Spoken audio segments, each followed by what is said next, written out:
નમસ્કાર મિત્રો, આપણે હ્યુમન રોબોટના પહેલા પાર્ટમાં જોયું હતું કે પ્રેમ ચોપરા રામસિંગ 070 રોબોટ ખરીદી કરે છે અને વિવિધ કામગીરી માટે તેનો ઉપયોગ કરે છે. જે પૈકી પ્રેમ ચોપરા છે તેનો મિસયુઝ કરવા માટે સોનાના દાગીનાઓની ચોરી તેની પાસે રામસિંગ પાસે કરાવે છે અને આ બાબત લાંબો સમય સુધી ચોરીની પ્રવૃત્તિ ચાલુ રહેતા એક વખત તે રામસિંગ 07 પાસે ચોરી કરાવતા રંગે હાથ રામસિંગ ઝડપાઈ જાય છે અને પ્રેમ ચોપરાની તેના ઘરેથી ધરપકડ કરવામાં આવે છે. ત્યારબાદ શું બને છે તે આપણે આજે રામસિંગ 070 ને ધ્યાનમાં રાખી અને પ્રેમ ચોપરા સાથે હવે શું આગળ ઘટના બને છે તે આપણે પાર્ટ 2માં જોઈએ. Soon after his arrest, Prem Chopra was released on bail until the court hearing.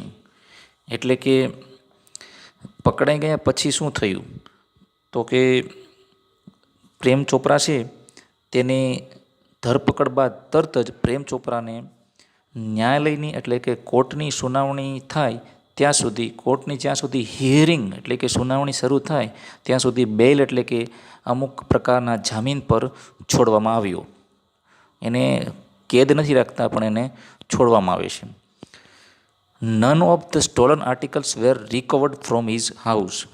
ચોરેલી એક પણ વસ્તુ તેના ઘરેથી રિકવર એટલે કે પ્રાપ્ત થતી નથી. He had cleverly dispose them of through his gang. એટલે કે ચોરેલી તમામ વસ્તુઓની તેણે તેની ગેંગ એટલે કે ટુકડીની મદદથી ખૂબ જ ચતુરાઈપૂર્વક, ક્લેવરલી એટલે કે ચતુરાઈપૂર્વક, હોશિયારીપૂર્વક તેમનો ડિસ્પોઝ એટલે કે નિકાલ કરી દીધો હતો. ખરે તો ન રાખે આવી ચોરાયેલી વસ્તુ તો તે ગુનેગાર સાબિત થઈ જાય, એટલે આ બધી વસ્તુ તેણે સંતાડી દીધી હતી. આગળ, in the court he denied all the charges. કોર્ટની અંદર તેણે બધા જ આક્ષેપો, ચાર્જ એટલે કે તેની ઉપર જે આરોપ લગાવવામાં આવ્યા હતા બધા આરોપનો તેણે સ્વીકારવાનો, ડિનાઇડ એટલે કે અસ્વીકાર કર્યો, એટલે કે ઇનકાર કરી દીધો કે મેં કાંઈ કરેલું જ નથી, આવું તેણે કોર્ટમાં કહ્યું. અને આગળ તેવું એ જણાવે છે, someone else seems to have tampered with Ramsingh 070 programs. એટલે કે કોઈ બીજી વ્યક્તિએ રામસિંગના પ્રોગ્રામ સાથે છેડા કર્યા છે, કોઈએ તેમાં કંઈક ગમે તે બીજા પ્રકારની પ્રવૃત્તિ કરી છે રામસિંગના પ્રોગ્રામ સાથે, મેં કંઈ નથી કર્યું. The police found me at home, he argued. પોલીસે તો મને ઘરેથી પકડ્યો તેવી તેણે દલીલ કરી. આર્ગ્યુ એટલે દલીલ કરી. કાઉન્સિલ ગોયલ. પાઠનું એક પાત્ર છે કાઉન્સિલ ગોયલ, એટલે કે કાઉન્સિલ એટલે કે આપણે અહીંયા વકીલ એવો શબ્દ કરીશું, ગોયલ એટલે કે એનું નામ છે. વકીલ ગોયલ છે એ પ્રેમ ચોપરાના કેસમાં રોબોટની જે પ્રવૃત્તિ હતી તેની સામે સરકારી વકીલ હોય છે, જે પ્રેમ ચોપરાને ગુનેગાર સાબિત કરવા માટે કેસ લડી રહ્યા હોય છે. Counsel Goyal cleared his throat and reach closer to the જજ. વકીલે તેનું ગળું સાફ કર્યું અને ન્યાયાધીશની નજીક જઈ અને કહ્યું, કોર્ટની અંદર જજ સાહેબ પાસે જઈ અને પહોંચી અને કહ્યું, considering mister Chopra's explanation and the happening of the last few days when so many jewelers and curio dealers have been affected, it seems important to know the working of Ramsing robot. એટલે કે વકીલ એવું જણાવે છે કે mister Prem ચોપરાએ જે વિગતો જણાવી, ખુલાસો આપ્યો અને છેલ્લા કેટલાક દિવસોમાં જે ઘટનાઓ બનેલી છે જેની અસર ઘરેણાની દુકાનવાળા અને પ્રાચીન વસ્તુઓ, ક્યુરિયો ડીલર એટલે કે એન્ટિક વસ્તુઓના વેચનાર લોકો પર થઈ છે, તેને ધ્યાનમાં રાખીને જજ સાહેબ કે આ રામસિંગ રોબોટની જે વર્કિંગ એટલે કે કામ કરવાની જે પ્રવૃત્તિ છે તે જાણવું ખૂબ ઇમ્પોર્ટન્ટ છે, તે અગત્યનું છે. આવું તેણે જજ સાહેબને કીધું કે જજ સાહેબ રામસિંગ શું પ્રવૃત્તિ કરે છે તે જાણવી ખરેખર જરૂરી છે, કારણ કે આવી બધી દુકાનો સાથે, દુકાનના વેપારી સાથે આવી ઘટના બનેલી છે. I request Ramsingh robot to be called in the court. Mister Goyal છે, વકીલ છે, તે જજ સાહેબને વિનંતી કરે છે કે હું આપને વિનંતી કરું છું કે રામસિંગ રોબોટને કોર્ટમાં અથવા ન્યાયાલયમાં બોલાવવામાં આવે, એવી હું વિનંતી કરું છું આપને. હવે જજ સાહેબ એની વાત સાંભળે છે અને આગળ પછી કાર્યવાહી કરે છે. જજ સાહેબ તેની માંગણીને મંજૂર કરે છે અને રોબોટને કોર્ટમાં લાવવાની પરમિશન ગ્રાન્ટેડ થાય છે અને robot goes to court where the headlines in the next day's papers. Robot ન્યાયાલય જશે, બીજા દિવસના છાપાઓમાં મુખ્ય સમાચાર, હેડલાઇન્સ એટલે કે મુખ્ય સમાચાર હતા. The next day the court was overcrowded with people keen to watch a robot in the witness box. એટલે કે આ રોબોટને વિટનેસ બોક્સ સાક્ષીના પાંજરામાં જોવા માટે ન્યાયાલયમાં બીજા દિવસે લોકોની ભીડ ઉમટી પડી. ક્રાઉડેડ ઓવરક્રાઉડ એટલે કે લોકો ખીચોખીચ કોર્ટની અંદર ભરાઈ ગયા. આગળ, counsel Goyal was ticking off points till the last moment. Mister Goyal છે, વકીલ છે, છેલ્લી ઘડી સુધી જે ઘટના બની હતી તે મુદ્દાઓનો અભ્યાસ કરી રહ્યા હતા. રોબોટે છેલ્લે સુધી જે કાર્ય કર્યું હતું બધા પોઈન્ટ્સ તેઓ નોંધી રહ્યા હતા. He appeared confident and crisp but so was Prem Chopra. તેઓ મિસ્ટર ગોયલ છે, વકીલ છે, આત્મવિશ્વાસથી છલકાતા હતા અને ચોક્કસ દેખાતા હતા. પણ તેની સામે પ્રેમ ચોપરાનું પણ તેવું જ હતું. પ્રેમ ચોપરા પણ કોન્ફિડન્ટ હતો. Never would this machine man betray his master. આ યંત્રમાંનો કોઈ દિવસ તેના માલિકને દગો નહીં દે એવું પ્રેમ ચોપરા વિચારતો હતો. The proceeding began and the Ram Singh 070 appeared in the witness box. એટલે કે કાર્યવાહી શરૂ થાય છે અને આ રોબોટને વિટનેસ બોક્સમાં જે કઢેરા કહેવાય તેમાં સાક્ષીના પાંજરામાં બોલાવવામાં આવે છે. તેમાં રામસિંગ 070 છે એ હાજર થયો. Your honour, counsel Goyal began, I am told by super robot that the memory tape designed in this type of robots contains information of the previous week. Your honour એટલે કે વકીલ છે એ જજને રિસ્પેક્ટપૂર્વક બોલાવે ત્યારે યોર ઓનર બોલે છે. આપ માનનીય અથવા આપ નામદાર અથવા આદરણીય જજ સાહેબ શ્રી, આદરણીય ન્યાયાધીશ શ્રી. ગોયલે વકીલે શરૂઆત કરી કે સુપર રોબોટ્સ પ્લાઝા દ્વારા મને એવું જણાવવામાં આવ્યું છે કે આ પ્રકારના રોબોટ માટે બનાવવામાં આવેલી મેમરી છે તેમાં છેલ્લા એક અઠવાડિયાની માહિતી હોય છે. એટલે કે આ રોબોટની અંદર મેમરી ટેપ છે એ એક અઠવાડિયા સુધીની સ્ટોર હોય છે, રેકોર્ડિંગ અઠવાડિયા સુધીનું આમાં હોય છે. જજ સાહેબ, હું આપને એવું જણાવવા માગું છું કે આ રામસિંગમાં એક અઠવાડિયાનું રેકોર્ડિંગ હોવું જોઈએ સ્ટોર કરેલું. આગળ તો જજ સાહેબ જવાબ આપે છે, but the case started a Fortnite after the incident, the needed information must be વાઇપ્ડ out. જજ સેડ, જજ સાહેબે કહ્યું કે પણ આ કેસ ઘટનાના 15 દિવસ બાદ શરૂ થયો છે, તેથી જોઈતી માહિતી વાઇપ્ડ આઉટ એટલે કે ભૂંસાઈ ગઈ હશે. આમાં અઠવાડિયા પહેલાંની માહિતી ક્યાંથી હોય? 15 દિવસ તો થઈ ગયા આપણે આ ઘટના બની અને કેસ શરૂ થયો એની. તો મિસ્ટર ગોયલ જણાવે છે, મિસ્ટર ગોયલ કહે છે કે સ્માઇલ એટલે કે હાસ્યપૂર્વક હસતા હસતા નરમ નરમ હાસ્ય કરતાં કહે છે. Counsel Goyal smile softly staring at Prem Chopra. એટલે પ્રેમ ચોપરાની સામે જોઈ અને વકીલે જજ સાહેબને કહ્યું, sir, the robot has been switched out of operation ever since. એટલે કે સાહેબ, જ્યારથી આ ઘટના બની ત્યારથી રોબોટને બંધ કરી દેવામાં આવ્યો છે. એટલે ત્યારથી 15 દિવસથી રોબોટ છે એ બંધ છે. તો ત્યારે ઘટના બની તેનું આગળનું અઠવાડિયાનું રેકોર્ડિંગ આમાં આપણને મળી શકે. પ્રેમ ચોપરાનો આ બાબત સાંભળતા કેવા હાલ થાય છે? Prem Chopra's face fell but he was confident Ramsingh 070 would obey his master. Prem ચોપરાનું મોં પડી ગયું પણ તેને ખાતરી હતી કે રામસિંગ 070 તેના માલિકની આજ્ઞાનું પાલન કરશે. અને આગળ ધ સિક્રેટ્સ વેર સીલ્ડ, અને બધા જ પ્રકારની જે બાબતો રહસ્ય છે તે ગુપ્ત રાખશે, તે સુરક્ષિત રાખશે. You may continue over ordered the જજ. જજ સાહેબે મિસ્ટર ગોયલ હતા વકીલને તેની બાબત સાંભળતા તેને કહ્યું કે તમે તમારી વાતને આગળ બોલો, આગળ વધારો. નેક્સ્ટ,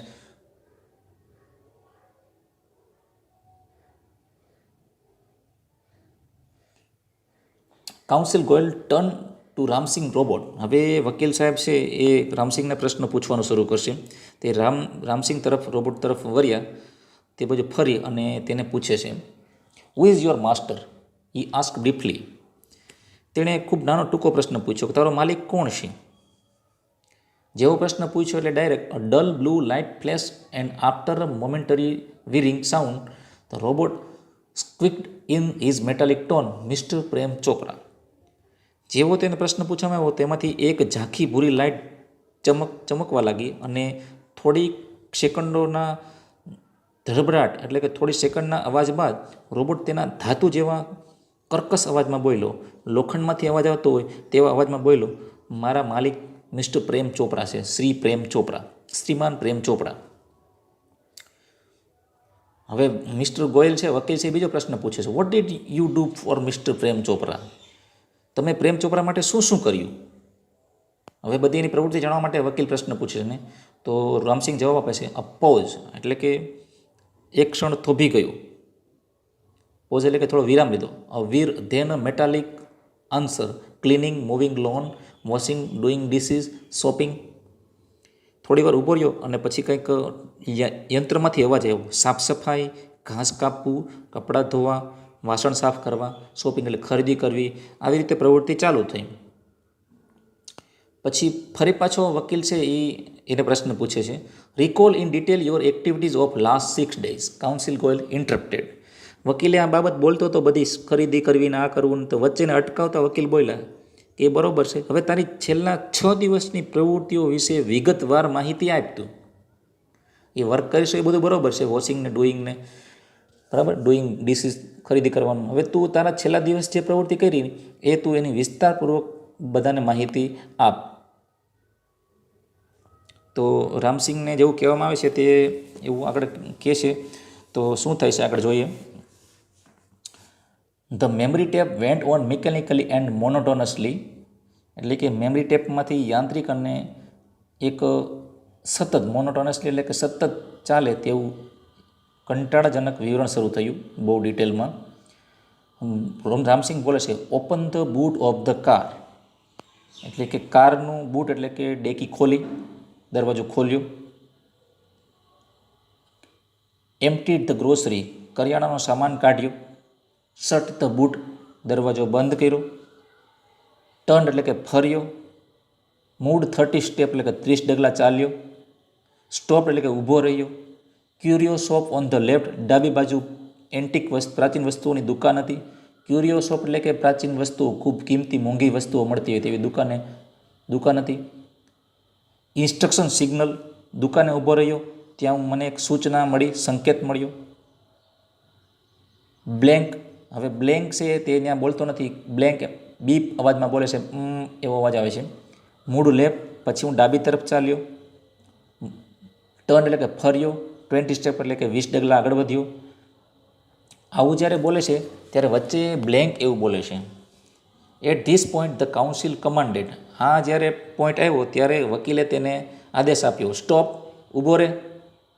રિવર્સ એન્ડ પ્લે, થોભી જા, પાછો ફર અને ફરીથી બોલ. તો રામસિંહ ફરી પાછું બોલે.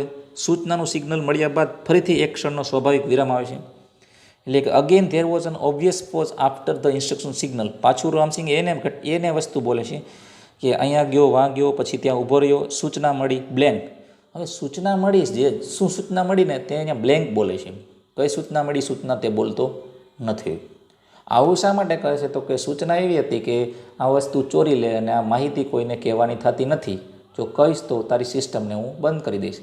આવો આદેશ એને એના માલિક દ્વારા મળ્યો હતો. હવે એના માલિકને જે આદેશ આપ્યો હતો એની આજ્ઞાનું આદેશનું પાલન કરતો હતો રામસિંહ, એટલે અહીંયા બોલતો નહોતો. Counsel Goyal stop the tape, વકીલે આ ટેપને બંધ કરી, એટલે કે મેમરી જે ચાલુ હતી તે બંધ કરી. નોટિસ ધ પોઝ, જ્યાં તેણે પોઝ વિરામ લીધો હતો તેને નોંધ કરી. યોર ઓનર, અને જજ સાહેબને કહે છે કે જજ સાહેબ તમે આ વચ્ચે વિરામ લીધો તે બાબતની નોંધ કરી.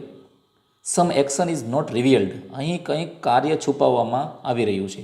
એટલે કે સમ એક્શન ઇઝ નોટ રિવીલ્ડ એટલે કંઈક કાર્ય અહીં જાહેર કરવામાં આવતું નથી. ગમે તે વાત અહીંયા છુપાવવામાં આવે છે. શું કાર્ય કર્યું, ક્રિયા વિશે તે કહેવામાં આવ્યું નથી. What were those instructions, who gave this instruction, a question Ramsingh 070. વકીલે પાછા રામસિંહને પ્રશ્ન પૂછ્યા કે તે સૂચનાઓ શું હતી, આ સૂચનાઓ કોણે આપી હતી, એવું રામસિંહને પૂછ્યું. તો હવે રામસિંગ છે કન્ફ્યુઝ થઈ જશે, એના પ્રશ્નનો જવાબ કઈ રીતે આપશે? તો કે રામસિંગ જવાબ આપે છે, information not to be revealed he responded. રામસિંગે એવો જવાબ આપ્યો, માહિતી બહાર પાડવાની નથી.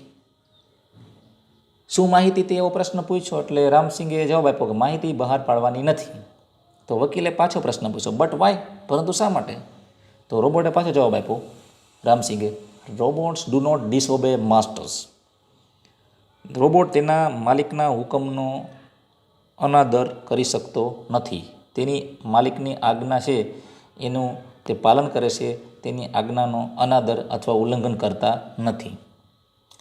હવે પાછી આગળ વાત આવે છે, several people who have suffered losses will be harmed if this instruction are not reported. જો આ સૂચનાઓ વિશે માહિતી આપવામાં નહીં આવે તો જેણે નુકસાન વેઠ્યું છે તેવા ઘણા લોકો દુઃખી થશે. એટલે તું રામસિંગ, તું સૂચનાઓ શું હતી તે જણાવ. What were those instructions? Counsel Goyal persuaded. વકીલે તેને આગ્રહપૂર્વક, પરસ્યુએડ એટલે કે આગ્રહપૂર્વક પૂછ્યું કે શું હતી તે સૂચનાઓ જણાવી દે. પરંતુ રોબોટ છે એ અડગ છે, તે જણાવવા માટે કોઈ પણ પ્રકારની ઈચ્છા ધરાવતો નથી. તે તેના માલિકની આજ્ઞાનું પાલન કરે છે, કારણ કે તે તેનો એક પ્રિન્સિપાલ હતો, ઇનબિલ્ટ સિસ્ટમમાં હતું તેની. Robot do not harm people. હવે જેવું વકીલે કીધું કે તું જો નહીં કહે તો ઘણા બધા લોકોને દુઃખ થશે, નુકસાન થશે, તો રોબોટ જવાબ આપે છે કે robot do not harm people. Ramsingh 070 responded mechanically. યાંત્રિક રીતે રામસિંગે જવાબ આપ્યો કે રોબોટ છે એ લોકોને નુકસાન કે દુઃખ ન પહોંચાડે, એ અમારો સિદ્ધાંત છે. વકીલ પાછો બોલે છે, મેની પીપલ હેવ સફર્ડ. ઘણા બધા લોકોને નુકસાન થયું છે. Speak up Ramsingh 070, counsel Goyal stress each word. દરેક શબ્દ, ઈચ વર્ડ એટલે કે દરેક શબ્દ ઉપર ભાર મૂકતા વકીલ ગોયલે તેને જણાવ્યું કે રામસિંગ તું સાચી વાત કહી દે, ઘણા બધા લોકોને નુકસાન થયું છે. તો આગળ જોઈએ. નો Ram Singh, Prem Chopra shouted નર્વસલી, but the જજ વોન કીપ ક્વાઇટ. આ બધું સાંભળીને રામસિંગની ઉપર પ્રેમ ચોપરાને એમ થયું કે કદાચ આ કહી દેશે તો સમસ્યા થઈ જશે. એટલે પ્રેમ ચોપરા મોટેથી બોલ્યો, ના રામસિંગ. ગભરાઈ ગયેલા પ્રેમ ચોપરાએ મોટેથી બૂમ પાડી, ડરી ગયો હતો અને બૂમ પાડી, ના રામસિંગ. જે બૂમ પાડી તેવું જજ સાહેબે આ નોટ કર્યું અને જજ સાહેબે તેને કહ્યું, ચેતવણી આપીને કહ્યું કે કીપ ક્વાઇટ એટલે કે શાંત રહો, વચ્ચે ડિસ્ટર્બ ન કરો. કમ ઓન રામસિંગ 070, ધ જજ સેડ. રામસિંગને હવે જજ સાહેબ કહે છે કે બોલ રામસિંગ, શું હતી હકીકત ઘટના? Ram Singh 070 jerked his head left then right towards the judge. રામસિંગનું માથું ડાબી બાજુ ફેરવ્યું અને પછી તેણે જમણી બાજુ જજ હતા તેની તરફ જોયું. Clicking sound indicated the hampering of running tapes and jamming of caution signals. પીપીપ પીપીપ એટલે કે ક્લિક ક્લિક અવાજ આવ્યો અને જે રેકોર્ડિંગ ટેપ ચાલતી હતી તે અટકવાનો સંકેત મળ્યો. પીપીપ પીપીપ એવો અવાજ આવ્યો અને ચેતવણીના સિગ્નલ પણ બંધ થઈ ગયા. આગળ આપણે જોઈએ તો crackling sound and the indigo light intensified. એટલે કે વાદળી કલરની લાઇટ હતી જે સંકેત દર્શાવતી હતી તે બંધ થઈ ગઈ. Red light flash on the forehead of Ram Singh robot signalling danger. એટલે કે તેના કપાળ પર એક લાલ રંગની લાઇટ હતી જે સિગ્નલ દર્શાવવા લાગી. એ સિગ્નલ સૂચવતી હતી, લાલ રંગની લાઇટ હતી એ રામસિંગના માથા પર ઝબૂકતી હતી. તે ડેન્જર એટલે કે ખતરો, ભય, સિસ્ટમ બંધ એવો સંકેત દર્શાવતી હતી. તે લાઇટ ચાલુ થઈ ગઈ, લાલ લાઇટ ચાલુ થઈ ગઈ, મતલબ કે ડેન્જર, કંઈક ખતરનાક કે ભયજનક વસ્તુ બની રહી છે. આગળ શું થાય છે તો કે રિપોર્ટિંગ સિસ્ટમ ફેલ્ડ એવું લખેલું આવી ગયું. રિપોર્ટિંગ સિસ્ટમ ફેલ્ડ એટલે કે સિસ્ટમ બંધ. Tiny shutters in the centre of his chest open displaying a small TV screen flashing. રામસિંગની છાતીની બરોબર વચ્ચેના ભાગમાં બેસાડેલી એક નાની બારી ખુલે છે અને તેમાં એક નાની એવી ટીવીની સ્ક્રીન દેખાય છે, ડિસ્પ્લે દેખાય છે. તેમાં લખેલું આવી ગયું કે સિસ્ટમ ડિસઇન્ટિગ્રેટેડ, સિસ્ટમનું વિઘટન, સિસ્ટમના અંદરના ભાગના ટુકડા થઈ રહ્યા છે. રામસિંગ રોબોટ હેડ ડિફ્યુઝ. રામસિંગ રોબોટ છે એ નષ્ટ થઈ ચૂક્યો છે. એટલે રામસિંગની સિસ્ટમ છે એ ટોટલી નાશ પામી રહી છે અને બંધ થઈ ગઈ છે. આવો સિમ્બોલ આવી ગયો અને ટીવી સ્ક્રીનમાં આવું લખેલું આવી ગયું. હવે આગળ શું બને છે? Oh no cried the salesman of super robots. અરે ના, સુપર રોબોટનો જે સેલ્સમેન હતો એ બોલી ઉઠ્યો. He is defuse, he is dead. કે તે નાશ પામ્યો છે, તે મૃત્યુ પામ્યો છે. ધેર વોઝ એ હસ ઇન ધ કોર્ટ રૂમ. ન્યાયાલયનો જે રૂમ હતો તેમાં એકદમ શાંતિ છવાઈ ગઈ. બધા લોકો છે એ શાંત થઈ ગયા, એકદમ શાંત છે. The counsel silence prevailed for long in the court room. લાંબો સમય સુધી ન્યાયાલયમાં શાંતિ છવાઈ ગઈ. The counsel cleared his throat and said. ફરી પાછું વકીલે ગળું ખંખેર્યું અને કહ્યું. હવે વકીલ છે તેનો ફાઇનલ બધું જાણી અને રોબોટ છે એ નાશ પામી ગયો, એટલે કે રોબોટને ધ્યાનમાં રાખીને તે પોતાનો નિર્ણય જજ સાહેબને જણાવે છે. Robots do not cause harm to people and neither can they disobey their master. Robots લોકોને હાનિ ન પહોંચાડે અને તેઓ તેના માલિકના હુકમનું ઉલ્લંઘન પણ ન કરે, એવું આપણને જાણવા મળ્યું છે. Mister Prem Chopra were not to be revealed. એટલે કે those instructions from mister Prem Chopra were not to be revealed. કે મિસ્ટર પ્રેમ ચોપરાએ તેને માહિતી બહાર પાડવાની ના પાડી હતી, આવી સૂચનાઓ આપવી નહીં તેવું તેને કીધેલું હતું રામસિંગને. they could have been injurious to his own existence. હવે એક્ઝિસ્ટન્સ એટલે અસ્તિત્વ, આ રામસિંગના પોતાના અસ્તિત્વ માટે હાનિકારક હતું. આગળ, a threat to the robot's life. રોબોટના જીવનને થ્રેટ એટલે કે જોખમરૂપ હતી. જો એ માહિતી કહી દે તો પ્રેમ ચોપરા તેનો નાશ કરી દે, એટલે તેના તેના અસ્તિત્વને જોખમરૂપ હતી. આગળ, ઇફ હી રિવીલ્ડ ધેમ. જો રામસિંગ તે માહિતીની જાણ કરી દે તો he would disobey his master. તો તેણે તેના માલિકનો અનાદર કર્યો કહેવાય. If he did not. જો તે માહિતી જાહેર ન કરે તો હી વુડ હાર્મ અધર્સ. તો તેણે માનવીઓને અથવા બીજા લોકોને નુકસાન કરત. તે જો એવું કીધું હોત તો. This conflict brought Ramsingh's ends. આ સંઘર્ષને કારણે રામસિંગનો અંત કર્યો. આ સંઘર્ષે જ રામસિંગનો અંત કર્યો છે. He choose to break apart rather than to tell a lie. ખોટું બોલવું અને માનવીઓને ઈજા પહોંચાડવી અથવા દગો કરવાને બદલે તેણે પોતાની જાતને નષ્ટ કરવાનું ચૂઝ એટલે કે પસંદ કર્યું. ખોટું બોલવું, માણસોને નુકસાન પહોંચાડવું, એના કરતાં રામસિંગે પોતાની જાતને નાશ કરવાનું, નષ્ટ કરવાનું પસંદ કર્યું. હ્યુમન બિંગ ઓર બિંગ અનફેથફુલ એટલે કે માનવ જાતને સાથે દગો કરવાનું તેને પસંદ ન હતું, તેથી તેણે આ પગલું ભર્યું. Traces of pain and depression mark the counsel's face. કે વકીલના ચહેરા પર દુઃખ અને ખિન્નતાની રેખાઓ દેખાવામાં લાગી, કારણ કે તેને જે કેસ લડી રહ્યો હતો તે કેસમાં વચ્ચેથી આવી ઘટના બની ગઈ, એટલે તેને વકીલ છે તેના ચહેરા ઉપર દુઃખ છવાઈ ગયું હતું. નેક્સ્ટ, ધ જજ pondered for a while and proclaim the court declares Prem Chopra guilty of theft. થોડી વાર વિચારીને ન્યાયાધીશે જાહેર કર્યું કે આ ન્યાયાલય કોર્ટ છે એ પ્રેમ ચોપરાને ચોરી માટે દોષી ઠેરવે છે. પ્રેમ ચોપરાની કોઈ સોરી કે આજીજી છે એ સ્વીકારવામાં નથી આવતી, અને પ્રેમ ચોપરા એક ચોર ગણાય છે, કારણ કે તેણે ચોરીનું કૃત્ય રામસિંગ પાસે કરાવ્યું, એટલે તેને ચોરીના આરોપમાં દોષી ઠેરવવામાં આવે છે. The council પિકડ up his file and with બો લેફ્ટ ધ કોર્ટ રૂમ. વકીલ તેની ફાઇલ ઉપાડી અને કોર્ટની અંદર નમી અને ઓરડાની બહાર જતા રહ્યા. કોર્ટનો જે નિયમ હોય છે તેમાં આપણે આવીએ કે જઈએ ત્યારે ઝૂકીને જવું પડે, જે આપણે કોર્ટની નિયમોને ધ્યાનમાં રાખીને અમુક બાબતો છે તેનું પાલન કરવું પડે. તો મિત્રો, આ અંતે રામસિંગ છે તેના ચોરીના બાબતમાં પ્રેમ ચોપરા છે એને દોષી ઠેરવવામાં આવશે અને તેની ઉપર કાયદેસરની કાર્યવાહી કરવામાં આવશે, કારણ કે રામસિંગનો માલિક છે એ પ્રેમ ચોપરા હતો.